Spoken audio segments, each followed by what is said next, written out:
So I want to thank you all for being here today. It's the first lecture of the year from the Public Squares, and we're very excited about what we have to present today.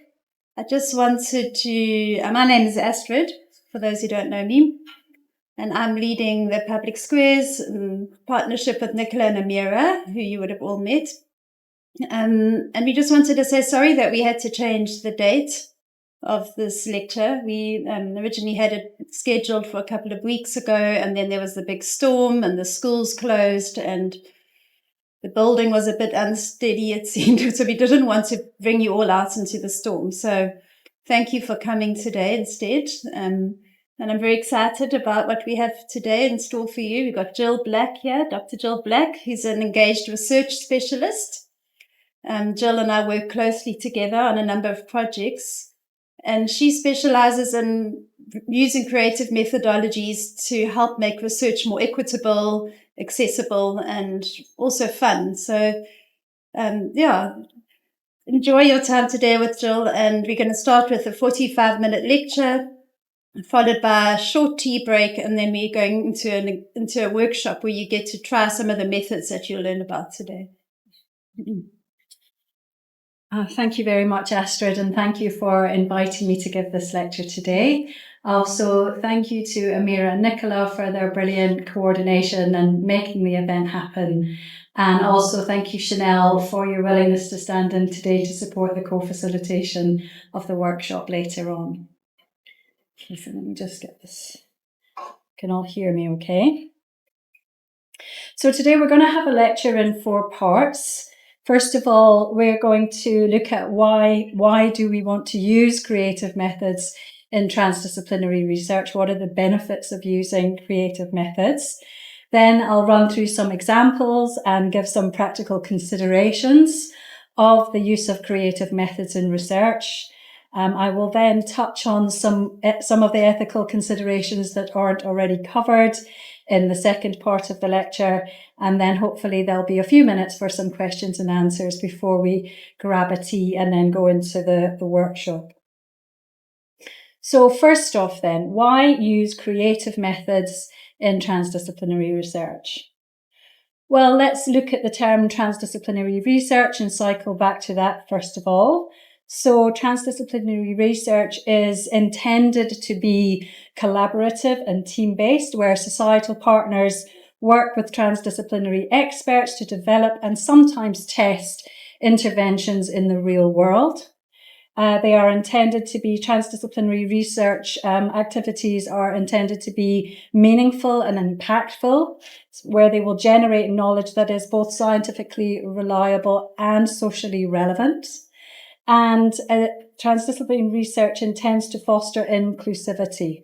And so co-produce evidence between academics and non-academic partners. This could be individuals, groups, or sectors. So that term co-production, just to go back to a slide that was in one of the previous lectures on co-production. So there is growing momentum for co-production and co-approaches in public and global health generally. And funders, global health funders, are calling for more engaged research and particularly the integration of what is known as lived experience in intervention planning. And co-production can happen through various different approaches. So it can happen through community-based participatory research, through participatory action research, which is a different approach to participatory research, and also what is known as community engagement and involvement. But all of these methods together have co-production at their heart. So some examples of arts-based and visual methods for co-production and research. Well, there are many. And here on the screen on the left-hand side, I've just listed a few. So participatory theatre and the performing arts, picture card games, postcard sets, mapping processes such as hand mapping, body mapping, and community mapping are popular. Photo elicitation and photo voice, which are subtly different. and then digital storytelling, as well as different forms of filmmaking, collective filmmaking or participatory video, which is a very kind of in-depth participatory way of making film with community members or people, individuals who are affected by a particular challenge. But all of these set out as research methods, set out to engage and involve at-risk and affected community members as community-based co-researchers, or CBCRs for short, in transdisciplinary research initiatives. And these methods help to promote the principles of learning and doing together. So why use creative methods in transdisciplinary research then? Well, there are several reasons. I'm just going to run through a few of them here as a rationale really for the methods that I'm about to also present to you. So the creative arts, such as drama, puppetry, and music, build upon emotions. They build upon gestures and the senses to express the multifaceted nature of challenged human experience and make them more visible to others. People who are affected by challenges can share their knowledge in ways that can't always be reached by more traditional qualitative research methods. Even in-depth interviews can't always reach the places that participatory and creative methods can reach. And as Astrid said at the beginning, these type of bringing people into research using creative methods can be less intimidating and more enjoyable for participants, even when the topic of the research is perhaps very sensitive or fragile. So more about why using creative methods in transdisciplinary research. Well, visual forms of data production and communication through arts-based methods, such as the images, the hand-created images that are made in digital storytelling, for example, can help to cross boundaries of literacy and language. And they can also produce very contextualized data, so very locally relevant data that can enhance evidence generation in research initiatives. And this data can be analyzed. So the data that is generated by community participants through the use of creative methods can be analysed alongside wider data sets and be integrated into those larger sets of findings, including findings from quantitative research, such as large prevalence studies, for example.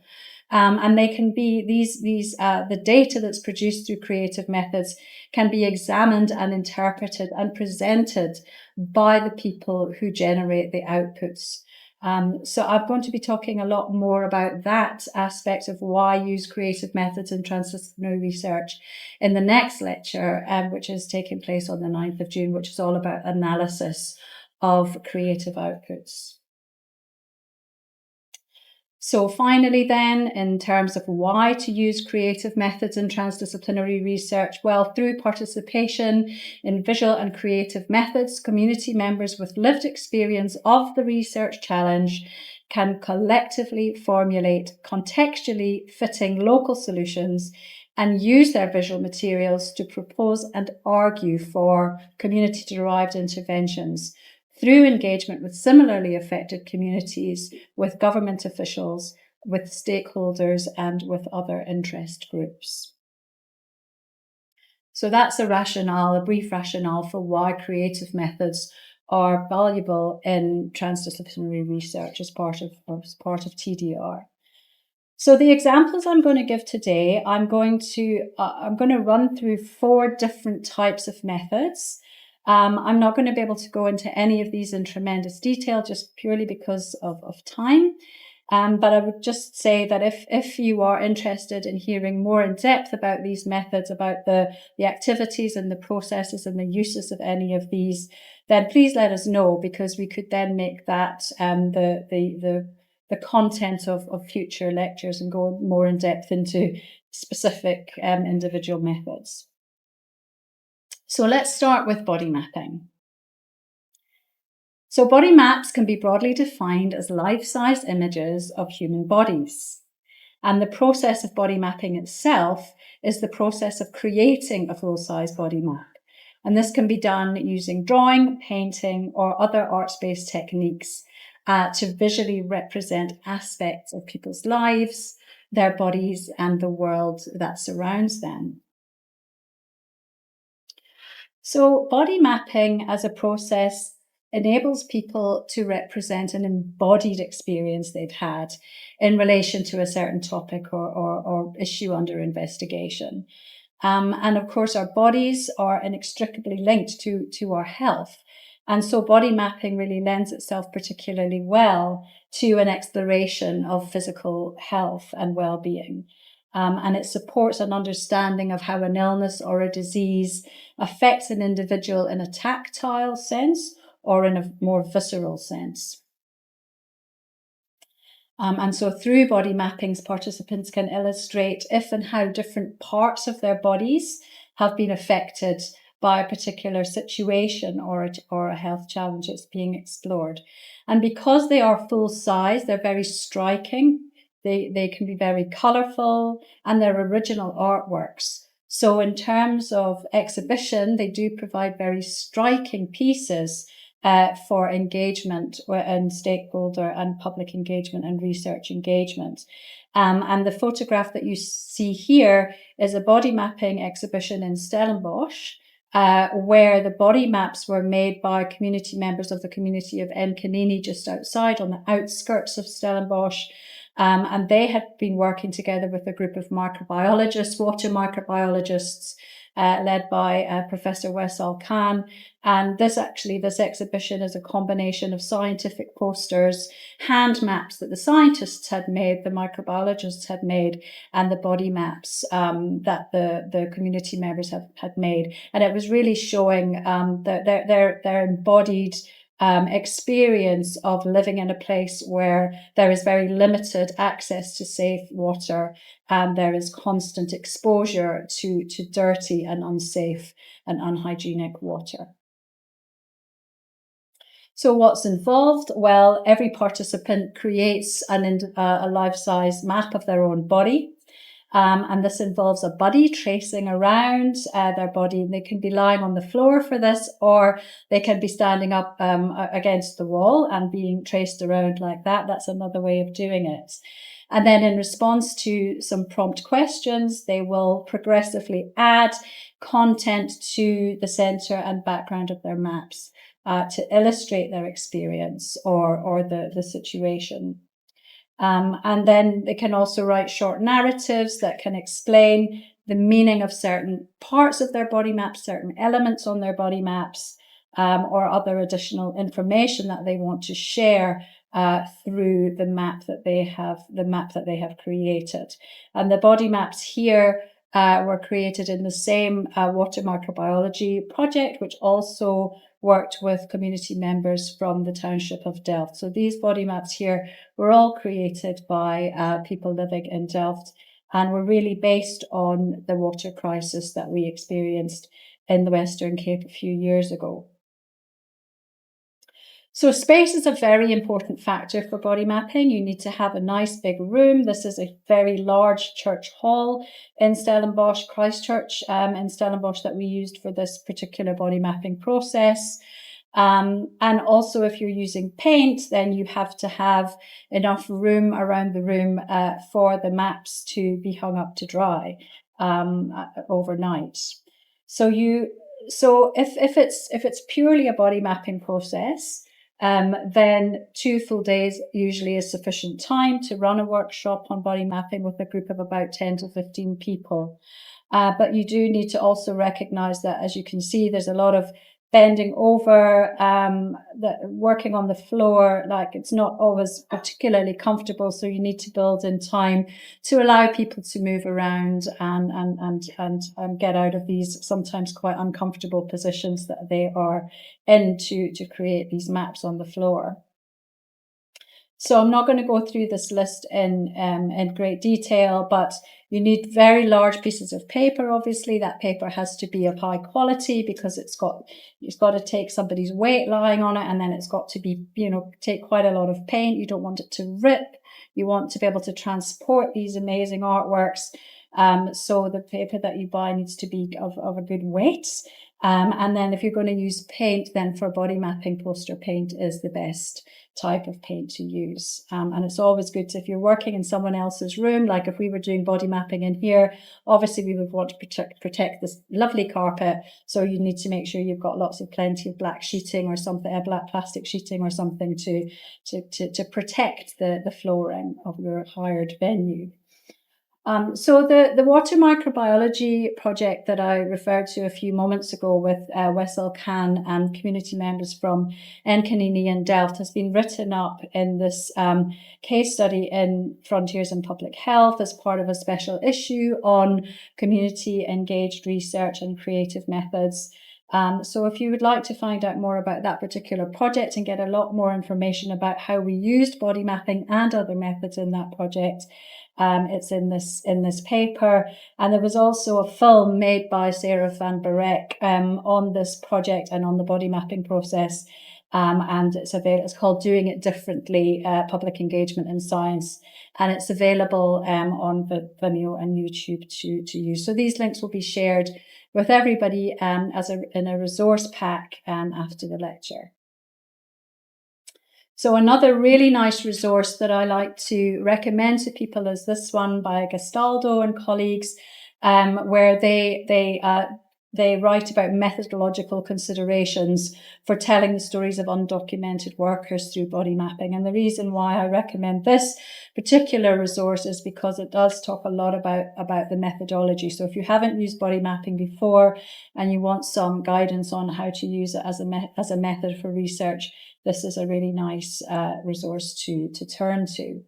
So there's recommended reading for all of the methods that I'm going to go through. What we'll do is we'll put a resource pack together with all of the readings and all of the papers, and then you can take out whatever is useful and of interest to you. Okay, so community mapping.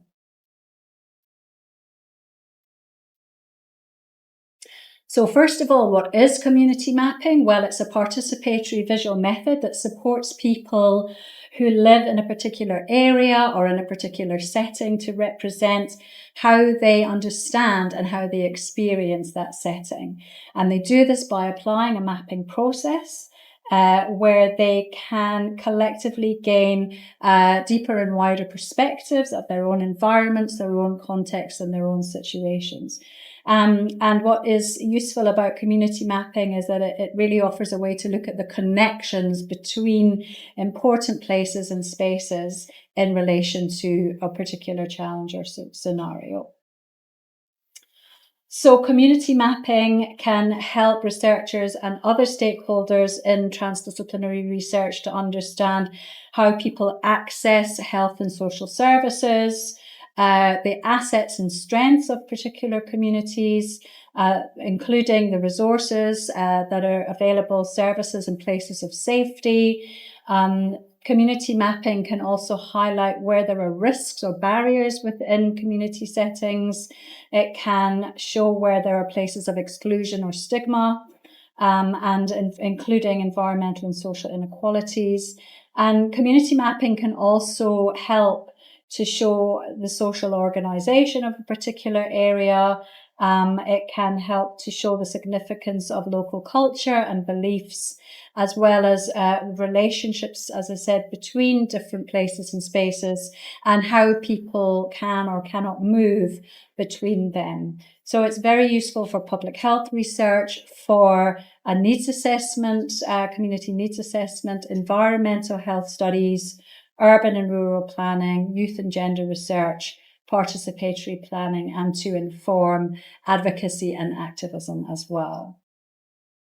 So an outline of the method then, briefly, there are two well-established approaches to community mapping.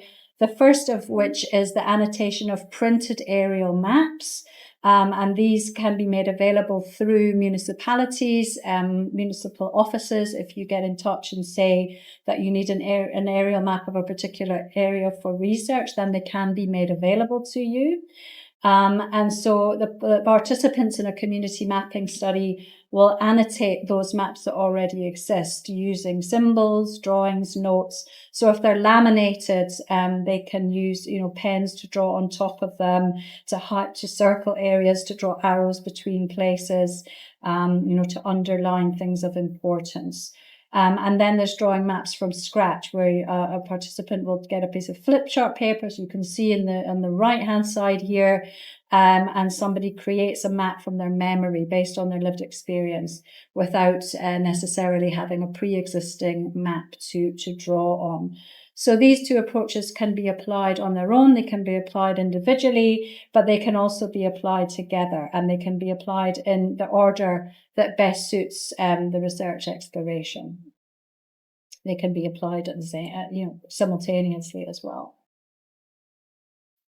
So just a little bit more then about the annotation of the printed aerial maps. So participants work with these satellite maps or street maps to pinpoint areas of particular significance. They can show where the different health services are available. They can show routes, how they move between different places of importance and significance, where there are risks, environmental risks, where there are opportunities perhaps for recreation and gatherings. And they can also be used to show temporal accounts of important events. So, for example, in one study, the water and fire study, which I'll come on to just now, which was a transdisciplinary study on environmental disaster risk at Sustainable Livelihoods Foundation, we used this process to show where there had been repeated outbreaks of fire over a number of years, so that you could really see where the hotspots were and where the risk areas were for fire outbreaks or for flooding, which were the places that were continuously flooding over time and over perhaps many years. And then in drawing the maps from scratch, this kind of has a different, you can explore kind of different questions. These type of maps often are better for emphasizing social relationships, emotional meanings, and everyday experiences. These are individually drawn maps. So this is more of an individual perspective that's being shared here. This is a map drawn by somebody called Amanda from Informal Settlement of Sweet Home Farm. And again, they're much more around memory and meaning and emotion that's attached to the place and the space around where the person is living. So I use this image here is from a really nice resource that was published many years ago in 2011 by the Asian Coalition for Housing Rights, which I, again, always use as a recommended resource for community mapping. It's a really beautifully put together document.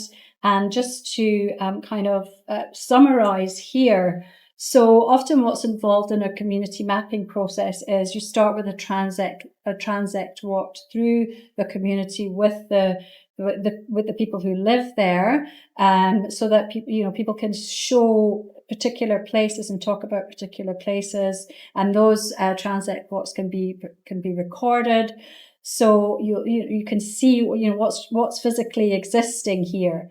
I hope you can see this. So here, this is just an example where there are trees, there's a canal, there's house plots, there's streets, there's open space, for example. That's what's physically existing in our community. Our problems are we're at great risk of environmental disaster.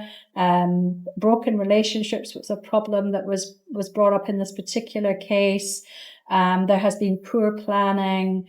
And then people can show what are the opportunities to change the situation, and what's existing already that can help us to leverage that change and foster those interventions and those solutions.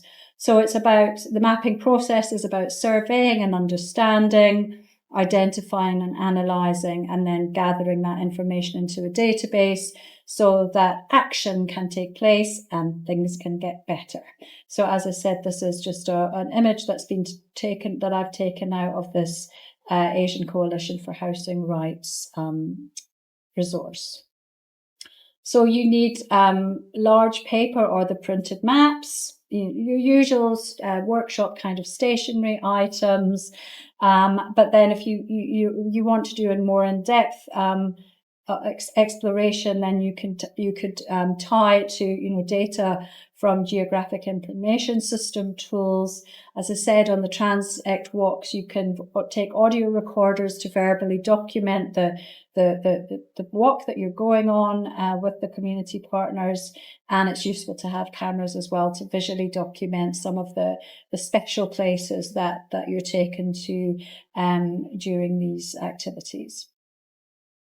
So this is the Asian Coalition for Housing Rights resource, and so they go through a lot of detail about what is mapping, why do you do it, the level of mapping and what to map, what tools you can use, how to survey, and then some tips, and that's the content. So that's a nice useful resource. And again, some more recommended reading that will come to you through a reading list after the lecture. So digital storytelling. So what is digital storytelling? It's a creative participatory process that brings people's stories to life through the use of digital technology.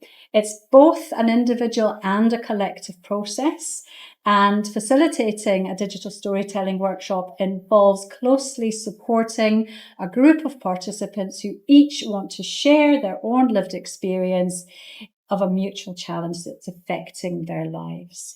So participants tell their story, they narrate their individual stories, and they do this against a background of still images that they create as part of the digital storytelling process. And the final outputs are short videos, usually 2 to 3 minutes in duration. And what can be learned? So when is digital storytelling useful as a research method? Well, it fosters the emergence of individualized, nuanced, and often crucial research evidence, again, that may be obscured, hidden, or completely missed through more traditional processes of inquiry. And every participant develops a short, true story from a vivid memory, and it often stems around a profoundly memorable key moment in time. And they tell their story through their own eyes and in their own words, again, in response to a prompt question or a short series of open prompt questions. So let me give you an example of a prompt question. And this prompt question was used recently in a project called the WEMA project, which is a project that Chanel and Astrid and I are working on, which is exploring the mental health impacts of extreme weather in sub-Saharan Africa. And digital storytelling has been used as a research method to engage and involve affected community members as community-based co-researchers in the project. And so the question that was asked in the digital storytelling method in the WEMA project is, tell us a true story about a time in the recent past. And the recent past for this project was defined as the last 2 to 6 years, when you experienced an extreme weather event that affected your mental health. How did your thoughts and feelings shape your ability to get through that event? And is there anything that stands out in your memory? Something that happened or something that you or someone else did that made it more difficult or perhaps made it easier to bear the extreme weather event? And that's it. That's all that is asked in terms of the research question. That question is asked on the first day of the 5-day workshop, and the rest of the time as a facilitation team is spent supporting the participants to give their story some structure and some shape, to make sure that it starts well and that it's wrapped up in a place that makes sense, to make sure that the action of what actually happened in the story is there, that the main characters in the story take their place, that there is texture, and that the senses are also brought in. So that is so in this 5-day really quite intensive and often quite emotional workshop, the job of the facilitation team is to support the adding layers into the story that the person wants to tell, and helping them to create the images. Okay, so best held over 5 days. Participants develop a story that is between 500 and 700 words long, and they create an average of 25 images to accompany their story. The stories are then produced on an electronic tablet device, where free video making software can be used to record the spoken narratives, so to record this 500 to 700 words, and then add in the images that they have made.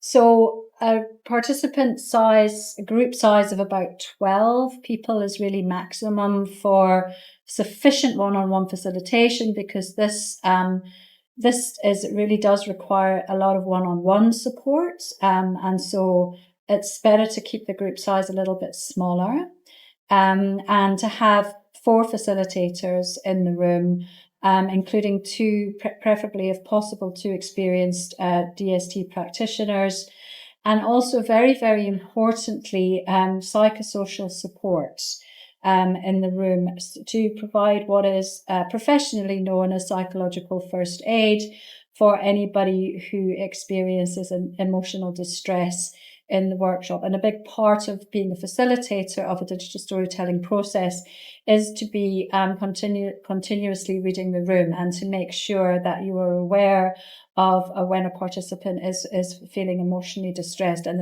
that is dealt with immediately and in a professional way by a professional counsellor. Can be a psychologist, a social worker, or a psychiatrist to play that role. So what do you need? So you need the space and facilities for 14 to 16 people, including the facilitation team, to spend 5 days working together. You need the tablet devices to make the stories, including there are various free applications that can be used to create the final video. You need writing materials, and then an array of different artwork materials. And in the case, if you're using paint for digital storytelling, then it's better to have really good quality watercolor paints. And some of you are going to be trying this out for yourselves a little bit later on today. Okay, so I'm not going to go into this rather busy slide in a lot of detail, but just to say that this is how the 5 days kind of rolls. So the first day is just about introducing the concept of storytelling, making sure that people understand, what the 5 days is going to entail for them. Then on the second day, starting to develop the stories and starting to develop the images. Then on the third day, it's all about expanding the stories and adding on to the image libraries. Then on the fourth day, finalizing the actual story. People want to rehearse. They want to make sure that their story that they've worked so hard on is heard in the way that they want to have it heard. And so people like to rehearse a few times, and then there's the recording and the production of the story. And then if time, a celebration where all the stories are watched. But that is often not possible because you have to have an extra couple of hours at the end of your Friday afternoon to actually watch all the stories together. So that's only if your workshop's gone really, really fast do you have the kind of luxury, I guess, of watching all the stories at the end of the week. Of course, the participants are invited back subsequently to watch their stories together and to celebrate their achievements. But there needs to be a lot of flexibility in the schedule. And as I said, the team needs to be constantly reading the room and to be very reflexive in their approach to what is happening from minute to minute here. So how can digital story be used? I don't know if we've got Donald in the room today. Donald's not here. That's Donald in the middle. So digital stories can be used. They can be shared at in-person events, and these in-person events can be local community gatherings to international conferences, and they can also be shared online via project websites, for example, or on social media. But again, extremely importantly, so there's a lot of different, there's what we call dynamic consent, particularly in digital storytelling, where participants will give their consent to participate in the 5-day workshop and to take part in the storytelling process. But that doesn't mean that they have now given you permission to use their stories as research material or to show their stories to anyone. That only comes later, after because when you start a digital storytelling workshop, the vast majority of the storytellers have no idea what story they're going to tell. And part of the 5 days, and especially the first day, is about finding that story. So there is no way that they can give you permission to share their story before they've, as part of the consent process for participation. And they need to be able to see their own story and to reflect and have time to consider how they want it to be shared or not, whether they want to be, anonymous in their story or not. In many cases in digital storytelling, participants actually want to be seen. They want their photograph at the end of their story. They want their name at the end of the story. This is me. This is my story. I want everyone to know that this is me and this is my story. But of course, that's totally optional. And if the participant doesn't want to be identified in their story, it can be completely anonymous apart from the voice, which is their own narration. So this is the REMA study is part of a series of studies that are being led through the African Health Research Institute at the University of KwaZulu-Natal. So the digital storytelling process has been the main method that we have used to work with community members in Burkina Faso, Mozambique, Kenya, and South Africa. Again, this is one of the case studies I'm going to be going into a lot more detail on the 9th of June when we talk about the analysis, because participatory analysis of the digital stories has been a very large part of the intention of REMA to really bring the people who told their stories into not only analysis, but also policy engagement. But you'll hear more about that if you come to the 9th of June lecture. So again, just a recommended reading list that's going to be shared with everybody post-lecture. So the final method is photo voice. So photo voice is a participatory visual method that involves people explicitly bringing recognition to places where they live or work and their everyday situations by taking photographs. And the images that are captured can be used to show challenges, needs, and priorities for change. So it enables people to visually record and reflect on community strengths and concerns, to promote critical dialogue through deliberation of the content of the photographs, and to reach wider audiences, because photographs can obviously be exhibited much like body maps. They can be made very big and they can be put on exhibition. So the power of a photograph. So if I was to say to you, I don't like dead rats on the street because the flies come to them and it's going to cause us disease, that will, conjure up something for you about, the health challenges of having rats around in the community.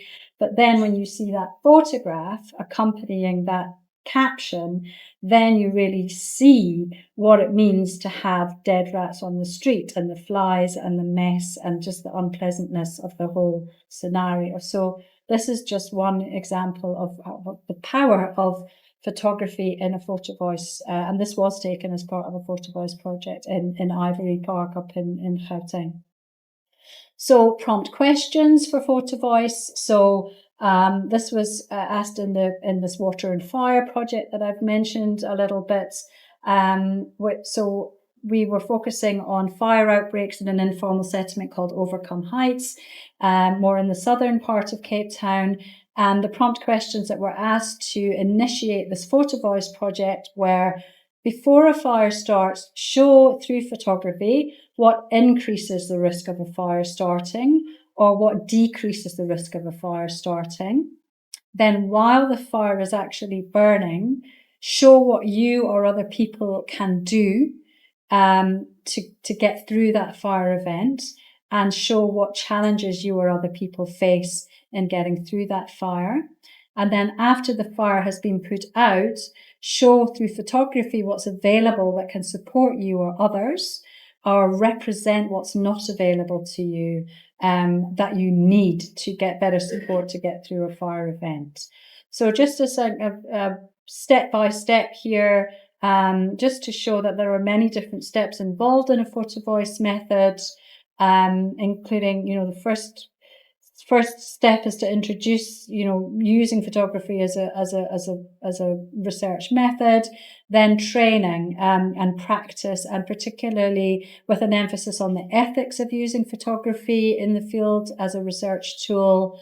And then, before the photographers then take their cameras and go out into the field, they plan what photographs they're going to take. They think about it, what time of day, what day of the week, what is it that I want to show, and then the distribution of the materials that are needed, and then going out into the field. And that can take anything between 5 and 10 days for people to actually get all of the photographs that they want to take. And then there's a viewing and selection process.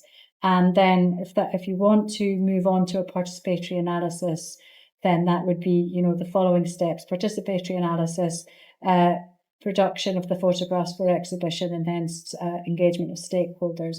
So all in all, without the time in the field, just to run all the different workshop steps, and this includes the participatory analysis and exhibition process, then you're going to need about a minimum of 7 days to run this process as a facilitation team.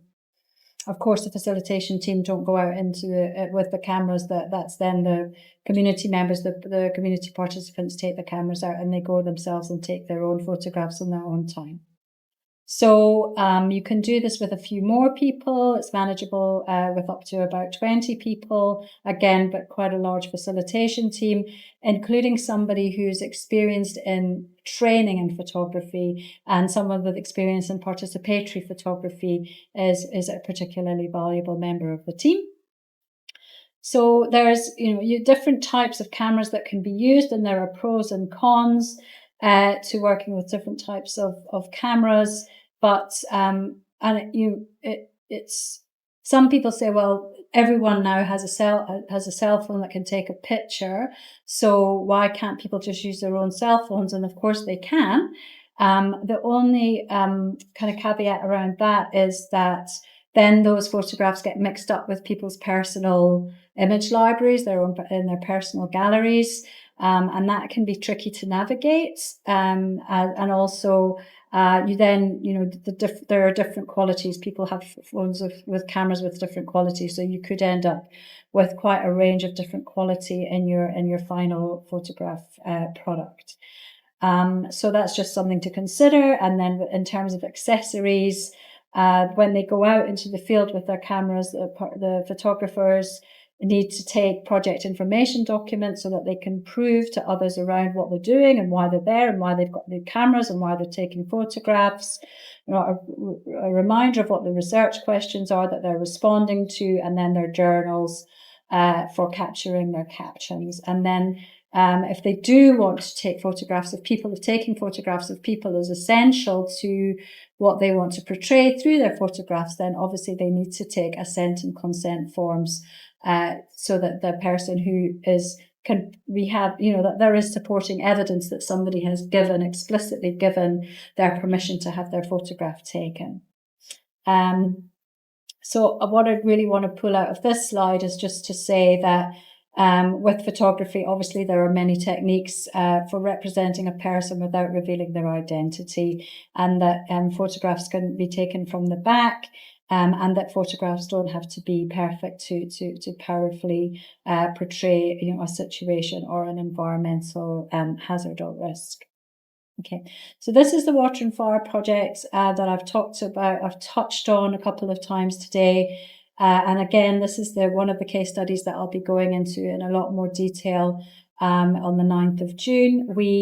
In the Water and Fire study, we used digital storytelling and community mapping and photo voice through a 2-year process of participatory research and did a full participatory analysis of all of those visual outputs with the community members from Delft and Sweet Home Farm and Overcome Heights. So I'll be talking more about that in the analysis lecture.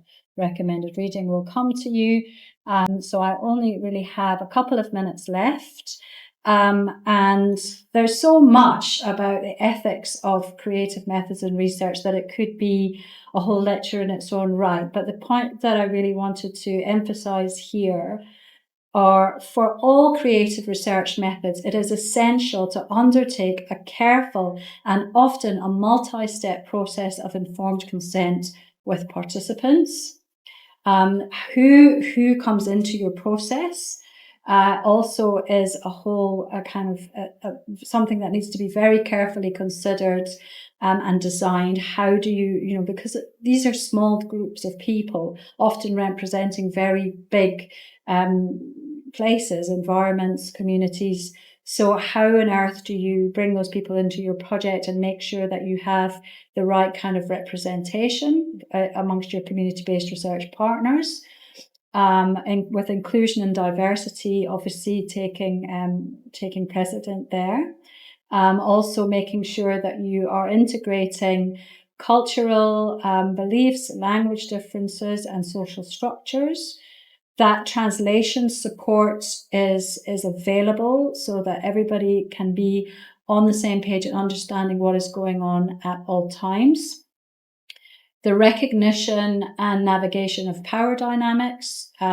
So sometimes that involves the power dynamics between the researchers and the community members, as well as power dynamics that can happen within a community group itself. The need to honour anonymity and confidentiality and avoid the possibility of stigmatisation, while making sure that if people want to be recognised for their work, that is also open to them.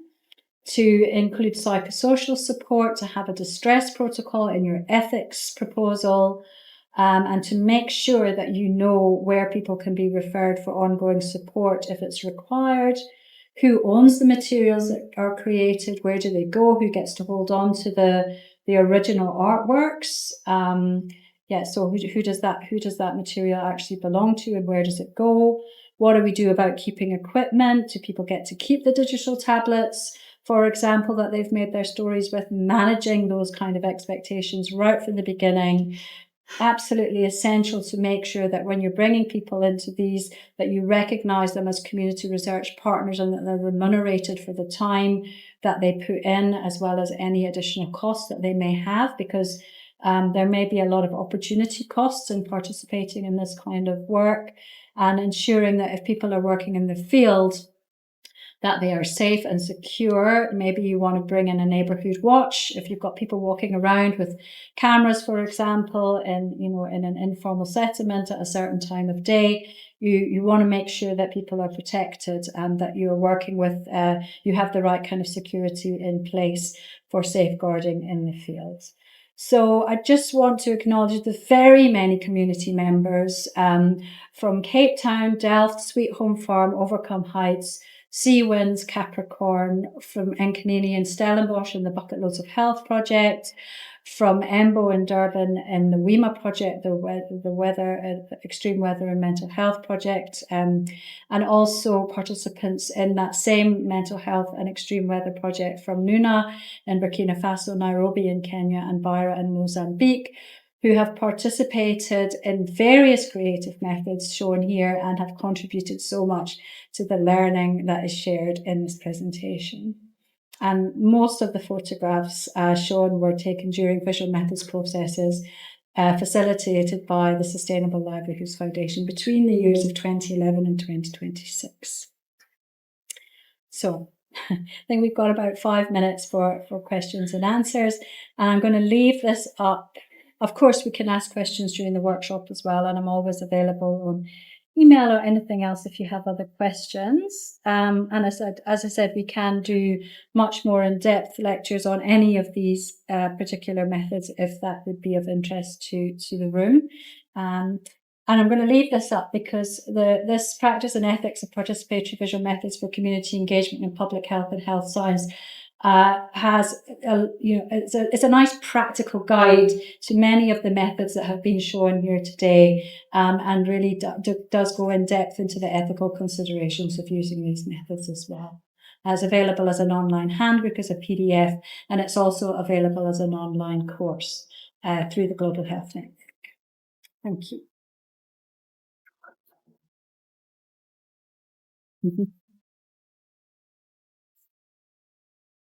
Questions, yes. There's two there. Am I going to field the questions, Amira? Are you going to?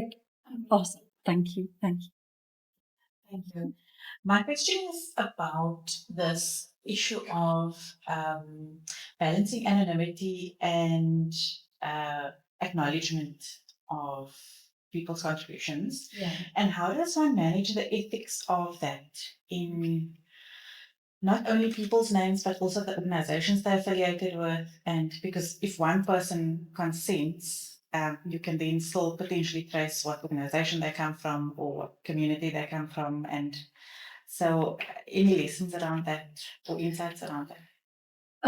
Yeah, so I think that if you will not be able to do research. It's just like any other type of research. You won't be able to do visual methods research unless you've gone through an ethics review board, and unless you've gone through an institutional review board and your own institution has given you permission to do this research. So I think that's an institution shouldn't give, if they're then not going to be happy with the creation of visual outputs as research material and evidence, then that needs to happen at the level of the IRB really. But are you talking more about organizations that are external to universities, perhaps like NGOs or something?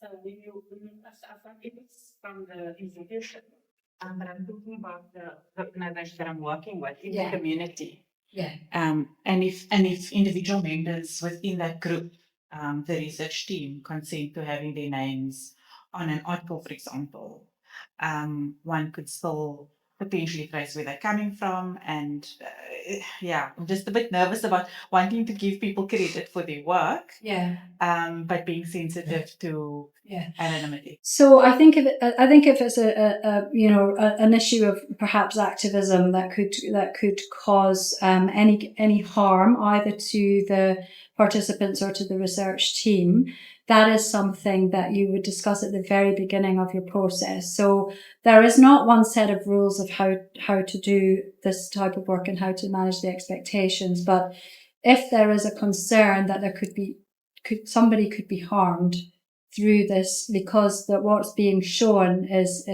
potentially very controversial and very contested, then it would probably be better to just say, listen, we're just going to keep this anonymous to protect the participants, to protect the organization, and that's discussed and agreed and rationalized and deliberated up front with all the reasons for why that's the preference of the organization. So that's part of what we would call an inception workshop, which happens before. So for example, if you're doing digital storytelling, or any of these methods, actually, you hold an inception workshop prior to starting the method, where you explain what's involved, where you explain the implications potentially, especially if it's being used for policy engagement or advocacy and activism. And all of those things are discussed and talked through with questions and answers before you go into the process. And that is an absolutely essential part of this kind of work. That everyone, and only after that do people then give their consent to even participate in the process, because then they're informed. Yeah. I think Juliet had her hand up, and then another couple of questions.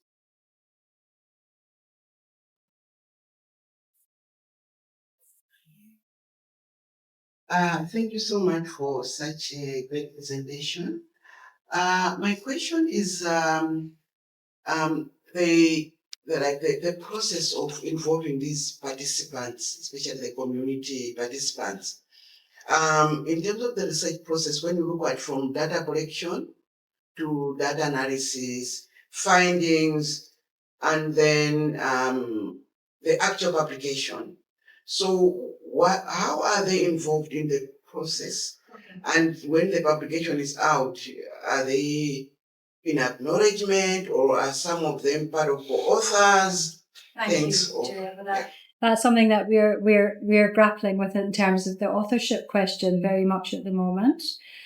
If you come to the 9th of June lecture, it's all about how to involve community members as analysts of their own data, and how they can be involved in knowledge exchange and intervention planning. So that's all for the 9th of June. I hope you can make it. I'm sure it'll be recorded. So it's an early question. It's an early question, but the question of authorship is a really important one that we're grappling with.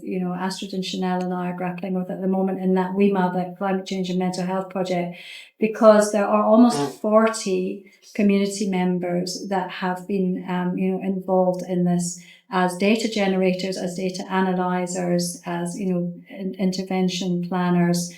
And their intellect, there's no question about their intellectual contribution to the work. So how do you make 40 community members authors of a research publication in addition to the entire research team across a consortium of 4 countries? So we're actually getting in touch with, because our project is funded by Wellcome, what used to be called the Wellcome Trust, or through a Climate Impact Award. And we're gonna ask them, because they're very kind of they're really advocating for the principles of engaged research, including community members from the beginning to the end of research processes. Then please, give us some advice in terms of what we should do about publishing, because it's a big question and a really important question. And I think that community members must be acknowledged, but how do you acknowledge them in a way which does justice to all the work that they've put in? Yeah.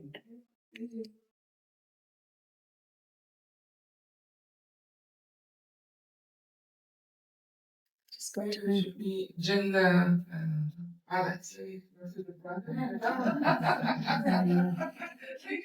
Thank you. Thank you, Janine. Just to kind of understand in this process, do we have a way of validating image interpretation? Because I can interpret the same image differently from another person. Do we have a way where we can validate that and come up with the same interpretation? Okay. So you can't show an image and expect everyone to see it in the same way. So even the image of that photograph of the dead rat that I showed as an example of photophores, probably, the interpretations of that photograph throughout the room when I flashed up that photograph would be very different. So you can, and then also what's more important in a way is what the community, what the participant wants you to see in that. And that's why it's so important, not just to say to people, go out and take some photographs and then bring us those photographs, and we'll, as researchers, we're going to analyze and we're going to tell you what those photographs mean. It's like, thank you for taking these photographs. Now, can you tell us why you took this photograph, what you see in this photograph, what you want to be conveyed, the message that you want this photograph to send out. So that's why, this participatory analysis becomes an essential part of these creative research methods with affected community members, not just, okay, generate the data, thanks very much, cheers, we'll take that, we'll tell you what it means.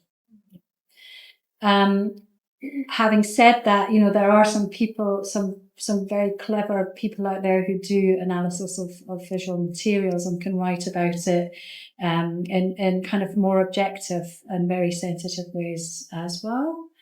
So yeah, but I think if you can, if you're involving, if you're doing engaged research and you're doing transdisciplinary research, the best way to make sure that your images are interpreted correctly is to ask the person who created that image to interpret it themselves.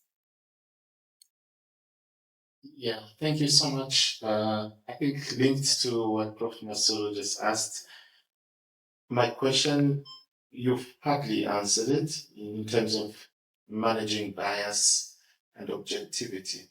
So really what I'm trying to grapple with is in visual methods. Number one, we know that there's a image taker, right? And there's participants. So there's a community and I'm taking the image. So depending on my positioning, I'll tell the story in a certain way. So how do we then sort of balance or manage that bias from the taker's perspective? Because I can be driving a certain narrative. There's a community meeting, there's poverty in this community, and perhaps I'm only focusing on the poverty, connotations of the gathering, and sort of distorts maybe what we would like to show. And we've seen that somehow in mass communication, the media, news, for example. If there's certain communication we want to pass, and that's what will be highlighted. So I was trying to get from you, how do we manage those biases from the perspective of being objective? So I think that, thank you for that question. I think it circles back to the point I very briefly made about representation and bringing people on board into these and how you do that. And so obviously there are going to be different opinions and different agendas on contested issues, and it's ideally you want to get a spectrum of those perspectives. You don't just want to make your about one from one point of view. So bringing in that range of perspectives is really the hard part, I guess. And that's when it becomes, as researchers sitting in the university interested in a particular topic, to go and find people to go and find the right people as yourself as a researcher is almost impossible. So then to work with organizations in the community who are community-based organizations who are well established, who know a lot of people, who understand the issues, and to know what the differences of opinion are and who you need to be talking to, and they can help you to identify people that you could then invite to a project information meeting. So the project information meeting could be a big meeting with 40, 50 people from the community with diverse perspectives and experience that come in, and then they're told about the project and then invited to come in as community-based co-researchers. And then comes the job of making sure that the people who are who make it into the final set, if you like, do cover that range of opinions, and that is something that you're very closely advised on by, for example, your community-based organization that you are partnering with. I think that would be the best way. But I mean, that kind of facilitating those processes where you have really people who are angry about certain issues and have a lot to say, and managing those power dynamics is a huge part of facilitating this kind of work, which is why it's to bring in people who are experienced in facilitating community dialogues to help in the facilitation of these processes is really important as well. Otherwise, it could just all go, could all just freeze. Yeah. I think we're going to have to, it's 10 past. Maybe one more very quick question. Yes.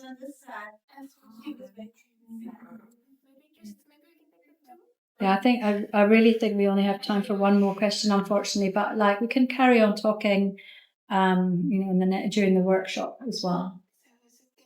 All right.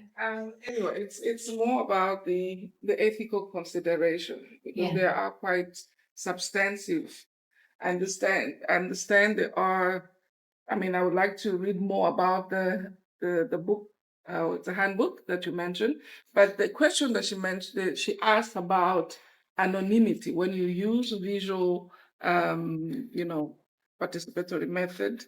How do you deal with the issue of anonymity? Because you see the person, you've taken a video recording, but how do you then anonymize what you see, the face of the person? Secondly, it's about also the knowledge generated. If, for example, you're looking at indigenous knowledge, you as a researcher who does not have so much background into the indigenous knowledge, the only I think contribution is the facilitation, but the knowledge generated might come from the participant. Then how do you manage the not acknowledgement, but per se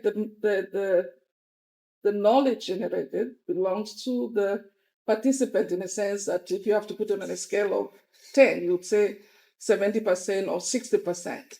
So how do you manage that when you consider ethical consideration, because there is knowledge production into it? Yeah. So in terms of the question of anonymity, I think there's a lot to do with the type of method. So in community mapping, obviously the participants in a community mapping process can essentially be completely anonymous because you're not taking photographs of them and you're not taking video footage of them, versus a participatory video process, which is largely about, a group of people who want to make a documentary showing, a particular challenge that they're facing. And then they would appear in that video, but that would be something that they have given, that they've been well informed about and that they've given their consent for. So, and then if people want to be part of that video making process, but they don't want to be seen or heard in the film, they can still be part of the team, but they don't, in terms of planning the video, in terms of planning the content and the messages of the video, but they don't actually have to. There's no rule that says if you're in this process, you must be visible. That's a completely individual decision. And then if people change their mind afterwards, then we've got technology that can blur out faces and things and change voices. It's difficult once something's gone online. So there's a whole process around with the informed consent of how the materials are going to be disseminated and shared. There needs to be a long conversation about what the implications of putting something online and how difficult it then is to take it back, because then you lose control of that output. So all of these things have to be discussed, and people can give their consent in different ways. So, like, I'm happy for my story or my video to be shared with this particular type of audience, but not with this particular type of audience. So I don't want this definitely to be shown in my local community, but if you want to use it as training material in another country and it's not going to go online, but you think it's useful, then you can do that. So the consent form has many, many different layers to it, many different aspects to it, and people are given time to really consider what they do and what they don't want their stories to be, or their videos to be used for. So yeah, that question of anonymity with video production needs to be made very early on. Whereas with a story, for example, a person can, apart from their voice, and if they do want someone to read out their story for them, they can do that.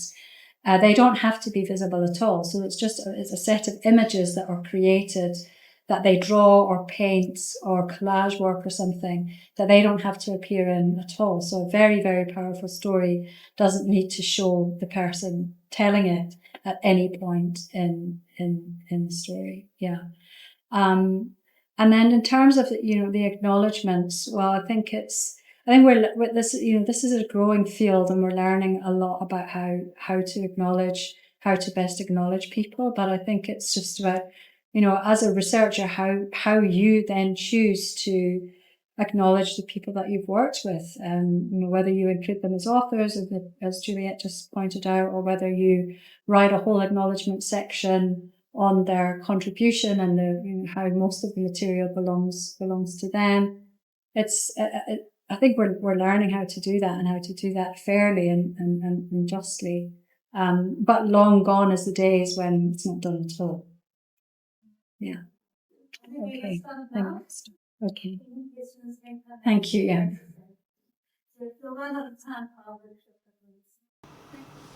Okay.